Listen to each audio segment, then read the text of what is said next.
Good afternoon. I think this time slot is the dread of every speaker. So after people have had their lunch and then to try to keep them engaged is extremely challenging.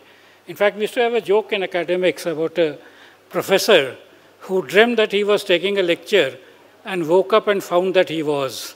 So I hope I am not falling asleep and I'll do whatever to get you interested. The morning session was very, very interesting, very invigorating, and almost I felt like jumping several times to make some observations, but then I said, let me hold myself. This has been a very interesting topic, very wide. We're talking of education, we're talking of robotics, somewhat dismissing AI and ML. I am a great supporter of AI and ML. And I want to just spend this time talking about some of these issues and bring back to the focus on science, because we all started talking about science to begin with and then kind of got distracted into this. Whether you want to call him Anna or Thambi, that's a matter of detail. I'm reminded of so many things with which to do, and one of the things was when I was in university, at the BSc level, our maths professor came and said, you know, all that prescribed curriculum, that you all can learn by yourself. You'll see the previous year's question papers and you will be ready. So I will teach you something which is not prescribed in the curriculum. And I feel like saying the same thing. All PowerPoint slides, etc., you can see I've already put them on Twitter. So if you go to twitter.com/mmpant, you can see all the slides. These people also like a brief summary, so that brief summary is also available on the same twitter.com/mmpant. So you can go to twitter.com/mmpant, see the slides, see the summary, know everything that was prescribed in the syllabus. But what I would like to do is to do some talking, because actually that is what is more interesting and important. And I can begin from various things, and there were so many takeoff points. But I'll begin with a very simple thing. What is multiplication? Very good. Who said that? Very good. And you know that is completely wrong, because 3 into 2 is 3 plus 3. Now, without changing the rule, what is half into half? What is half into half? What did you add? You know, this is what I wanted to draw attention, that everything we teach in school is probably wrong, right? And I say you shouldn't be embarrassed. I have done this with BTechs and MTechs and so on. You can do a BTech from IIT, you can do an MTech from IIT. You will still say multiplication is repeated addition, because this is what the teacher told you. She did not tell you it is only when we are talking of integers that this happens. The moment you talk fractions, this doesn't happen. And multiplication is a completely different concept from addition. Addition is linear. Multiplication is an area.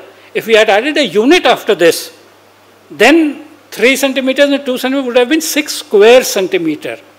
And then suddenly you would realize I'm talking something else rather than talking this. And I can go on and on this. There's a very famous physicist, Wolfgang Pauli. He had a very nice phrase for this.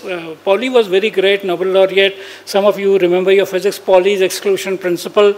And when he didn't like something, he said it is not even wrong.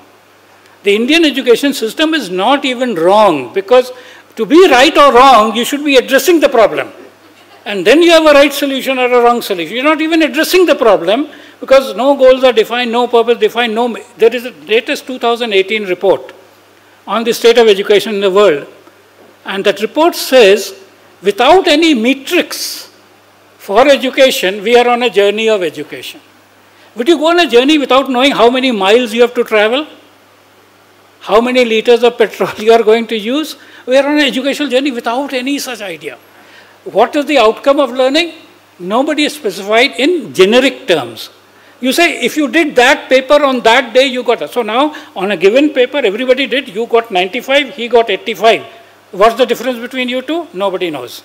What is it that you with 95 can do that he with 85 can't? Nobody knows. What is it that he with 85 can do but the one with 65 can't? Nobody knows. So it's a completely useless system. And the point is that we are fighting over that system. Parents are crazy about the marks they got. They go to school and complain that, you know, he got 2 marks less, he got 2 marks more. The whole thing is fairly irrelevant and so on. Does it have to be so?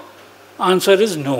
And that is my key message over here, that we don't have to continue with that thing, although lots of people do that. It's a very famous thing. Even if 1 million people say a foolish thing, it is still a foolish thing. So just because everybody says so, or everybody is going to Akash Institute, or everybody is going to FIITJEE, or everybody is going to, that doesn't make it a sound thing. But let me get back to, so the point is, if we want to look at science, see, science was never liked by people. There's a mistaken notion that science is something which everybody liked. Right from the earliest time, science had to fight all the rulers. And there were two kinds of rulers. There were political rulers and there were religious rulers. And science had to fight for its right. I don't know how much you know, but many scientists were actually even killed, persecuted, etc., or benignly accepted. Okay, let me come to more modern thing. You all heard of radio waves. You've heard of Marconi? Say yes. Marconi, known for radio. So Marconi discovered that prior to his radio waves, the method of sending messages was telegraph. And Italy had a whole department of post and telegraph. And he had a minister of post and telegraph, like we also have ministers for telecom. So when Marconi discovered his radio wave method, which he did after a lot of effort. First he tried to ring a bell and so on. Then he was able to do it for 2 kilometers. So he sent a letter to the Minister of Telecom saying that I want your support to take this further and so on. And the minister wrote on top of it, send him to the mental asylum. There was a mental asylum in Rome, and that was the name given. Like we say, send him to Agra or Ranchi. This is what. So this is one of the big things to appreciate, that it's not, he got the Nobel Prize in 1919 for radio waves, that was a different matter. But in terms of people accepting, so I've shown this slide that science really became respectable. First on August 1945, when the atomic bomb was. Till then, people, that's some benign business. These people wear white coat, they write all kinds of equations. These are no real value. Real value is what? Industry. Factories, this is real value. So when the atomic bomb and then the hydrogen bomb was put over Hiroshima and Nagasaki, then they realized, yeah, you see, this equation E equal to mc square can actually be extremely powerful. That's the first time respect for science started. A little more, and that was the time after this, US felt that they are the superior country, they know science, they know technology, they know everything, until the Russians put up the Sputnik on 4th October 1957. And the Americans were surprised. This led to the second scientific thrust in US. And John Kennedy, I don't know why this doesn't work.